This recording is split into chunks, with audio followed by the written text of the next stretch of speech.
Alright, I'm going to start with an example. So this video is going to be about how to predict the final temperature of a mixture when you have two different amounts of two different temperatures of water. So I'm going to draw three beakers here, and I'm going to say that this one's got some water in it, this one's got some more water in it, and then we're going to mix them together for a larger amount of water. So I'm just going to make up some numbers here, and I'm going to say this is 100 milliliters or 100 grams worth of water. I'm going to say this is 150 milliliters or 150 grams of water. So when I mix them together, I'm going to have 250 milliliters or grams of water. And I'm going to say that this one is at 10 degrees Celsius, and I'm going to say this one is at 20 degrees Celsius. So what are some things before we even get going? Maybe this would be a good time to pause the video, but what would be some guesses that you could make about the final temperature here? Okay, so the first thing that comes to my mind is that the answer has to be some number between 10 and 20, right? Because the 20 degree stuff is going to cool off, the 10 degree stuff is going to warm up. Just as a quick side note, we are going to do this as a lab. It's a pretty easy lab, but we always get answers just a little bit lower than we expect because these things are giving off heat to the environment the whole time, you know. So it's, you know, you can't avoid some heat loss to the environment. So anyway, we know that our answer is going to be between 10 and 20, but we can even narrow it down a little bit more. We can get a little bit more precise because which one of these two is there more of? Well, this one, this second beaker here, has more stuff in it. So that means that our answer should be closer to 20 than it is to 10. So it's going to be some number closer to 20 than 10 degrees Celsius. Now, wouldn't it have been nice if I'd have made both these amounts the same? If they were both the same amounts, then you'd know that the answer was just right in between the two. Whoa, didn't mean to do that. That's interesting. So anyway, this was 100 grams. Oh, that's messy. You know what? But I'm not going to stop. I'm going to soldier on. This was 150 grams. Egad. No, I'm still not stopping. I'll just write down here.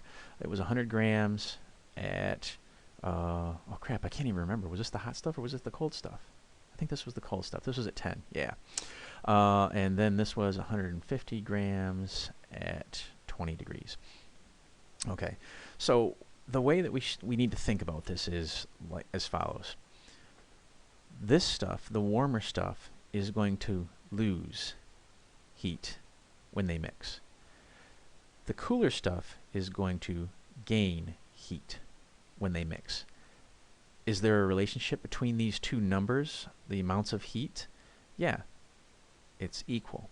The amount of heat that this stuff gains is going to equal the amount of heat that this stuff loses when you mix them together over here. Yeah, I did it again. Anyway, and then it gets all messy. So I'll write 250 grams at question mark temperature. So these two are going to equal each other. Oh, that didn't do it that time. So how can we do this? We know that the amount of water matters. So I'm going to write this. I'm going to call this beaker 1 and this beaker 2. So the amount matters. So I'm going to say M1 and M2. And we also know that the temperature matters. So I'm going to put T1 and T2. And I'm going to get this wrong. And that's okay. So if I plug in the numbers that I know that M1 was 100 and T1 was 10, and I know that M2 was 150 and T2 was 20. I wind up with 1,000 equals, what's 150 times 20? Was that 15 times 2 is 30, so 3,000? Yeah, and 1,000 does not equal 3,000. So this is a problem. So the equation can't be this easy. It's got to be something a little bit harder. And what we need to realize is that both of the temperatures are changing. Since both temperatures are changing, that means that instead of M1 times T1, we're going to have M1 times delta T, and M2 times delta T.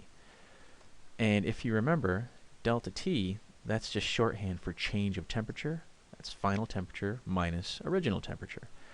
So we've got M1, I'm going to write it out long way here, and I've got TF minus TO equals M2 times TF minus TO.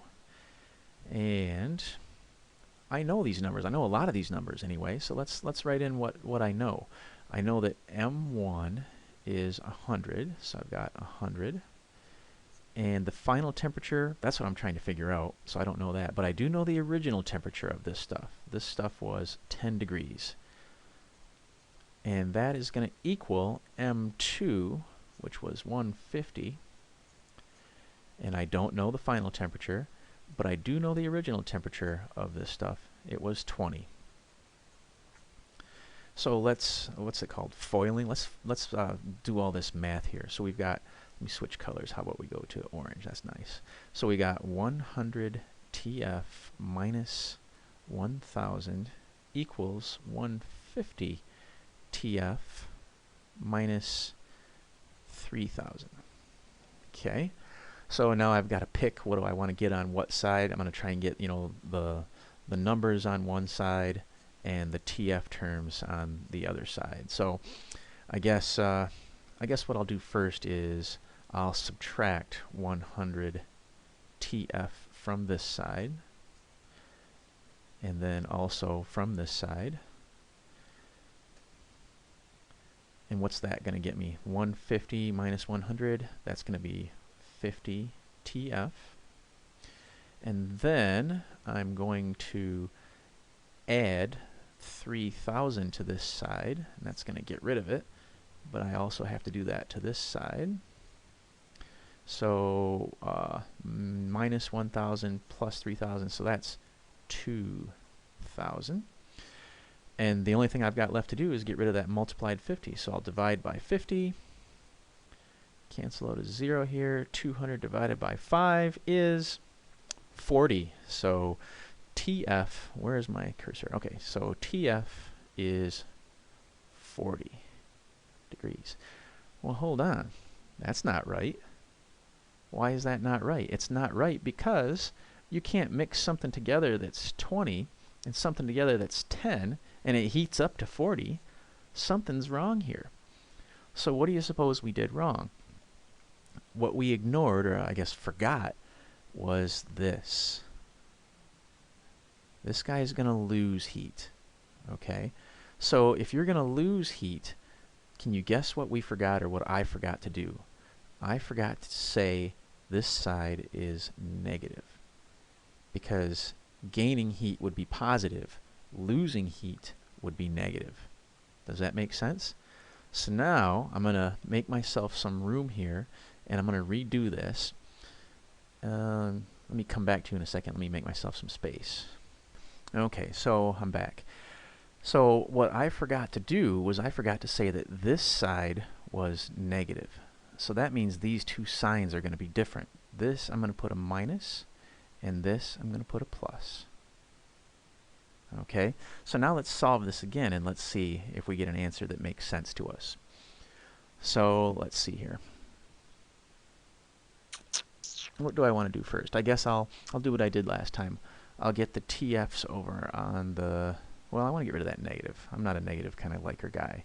So I'm going to do this. I'm going to add 150 TF to this side. And I'm going to do the same thing to this side. So I'm going to wind up with 250 TF.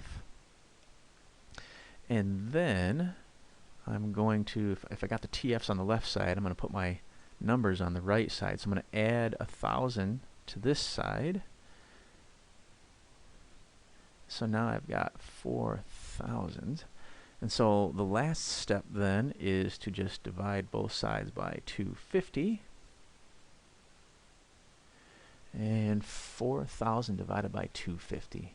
I confess, I'm going to use the calculator. I'm embarrassed about that, but I'm going to do it. So 4000 divided by 250. 16. Okay, so we wind up with a temperature final of 16 degrees Celsius. does that fit what we predicted? I think it does, because we said that it should be closer to 20 than it was to 10.